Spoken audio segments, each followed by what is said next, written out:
Welcome to the GCV Weekly Briefing podcast, where we break down the key financial and economic developments shaping the landscape for investors, businesses, and policymakers. I'm Matthew, and this week we'll be looking at four major stories, from the Bank of England's interest rate cut to the UK's widening public finance gap, a rising tax burden on dividends, and fresh signals from the manufacturing sector. There's a lot to unpack this week, so let's get started. The big news this week is that the Bank of England has cut interest rates by 0.25%.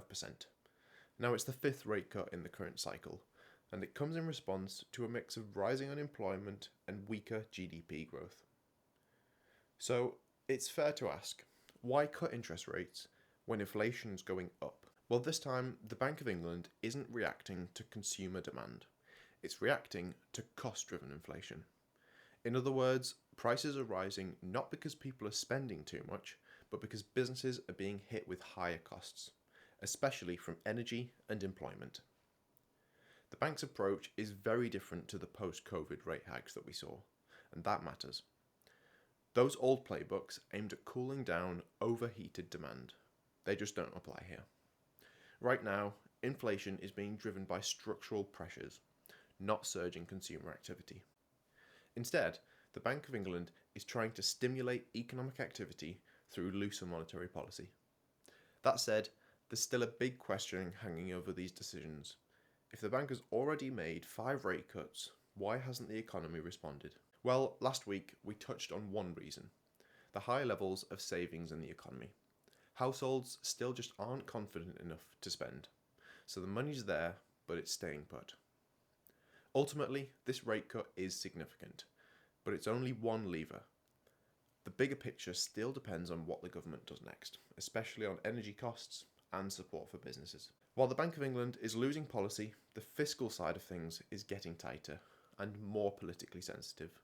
This week, the National Institute of Economic and Social Research, the NIESR, warned that the government is facing a 50 billion shortfall in public finances. David Ogman, their director, didn't mince his words. He said it's becoming increasingly difficult to see how the government will meet its fiscal targets, stick to spending promises, and avoid tax increases on working people. Something will have to give. That's a clear message. Either the Chancellor raises taxes, cuts spending, or breaks the fiscal rules. Some critics are already blaming Labour's early decisions for this shortfall, pointing to weak growth and falling business confidence. Shadow Chancellor Mel Stride said businesses are closing, unemployment is up, inflation has doubled, and the economy is shrinking, and Labour are refusing to roll out more damaging taxes on investment. And she's not alone. Business groups are voicing up concerns too. Helen Dickinson from the British Retail Consortium warned that higher taxes could actually make inflation even worse, rather than solving it. But what are the options? Well, to put this into perspective, closing the £50 billion gap would mean a 5% rise in both the basic and higher rates of income tax, a move that would definitely be difficult to sell politically. There's been growing pressure on Labour to consider other measures, including a wealth tax. MP Richard Burgon claimed a wealth tax of 2% on assets over 10 million could raise £24 billion a year. Unison's John Richards floated ideas like a levy on gambling or online sales tax. But these moves all come with their trade-offs. Critics warn that badly timed tax hikes, especially after Labour's previous £40 billion tax hike, could hurt investment and damage confidence even further. Whatever the Chancellor decides, the next budget is seriously shaping up to be a defining moment. Now, on the tax side of things again, one area getting more attention is dividends.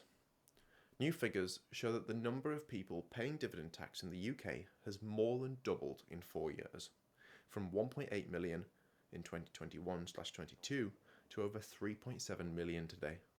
From 1.8 million in the 21/22 year to over 3.7 million today. That jump isn't by accident. It's a direct result of repeated cuts to the tax-free dividend allowance, which has dropped from 5,000 in 2017 to just 500 this year. Another factor, of course, is fiscal drag. Similarly to income tax, fiscal drag is also an issue here. As inflation rises and thresholds stay fixed, more and more people get pushed into higher tax brackets.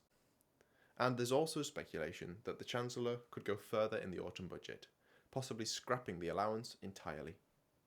If that happens, it would affect not just large investors, but also small business owners who pay themselves in dividends. For many, it's yet another sign that the tax burden is creeping up and likely to stay there. To round things out, let's turn now to the manufacturing sector, where new data offers a mixed picture. The PMI for July came in at 48. That's still below the 50 mark that signals expansion, but it's the highest reading in 6 months. So, while manufacturing is still contracting, the pace at which it's whilst manufacturing is still contracting, the pace of the decline has slowed. Rob Dobson from S&P Global Market Intelligence put it this way: the UK manufacturing sector is starting to send some tentatively encouraging signs, but it's clear that there's no assured path back to strong growth. Manufacturers continue to face real challenges, both at home and abroad.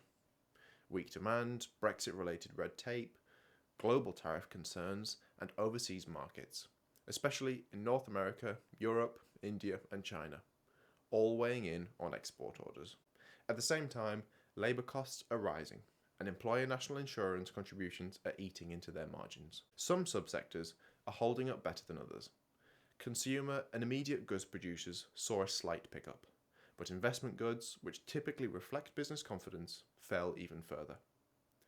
Despite a bit of stability in pricing, especially around shipping and supplier costs, manufacturers are still reluctant to invest.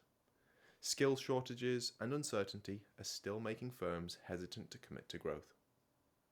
So where does this all leave us? Well, this week's news paints a picture of a UK economy facing some persistent pressures. The Bank of England's rate cut is a clear move, but its power is limited. Much of the heavy lifting will have to come from government policy, particularly on energy and business support. As Andrew Bailey has pointed out, energy costs remain a key issue, and unless they fall meaningfully, they'll continue to affect both inflation and employment. In sectors like manufacturing, where energy makes up over 10% of operating costs, compared to around 5% for the wider economy, this pressure is even more intense.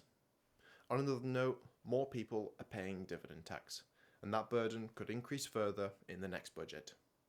That budget is really shaping up to be a key moment that could set the tone for the rest of the year, for investors, businesses, and government credibility. That's all for today's update. We'll be back next week with more key developments and analysis.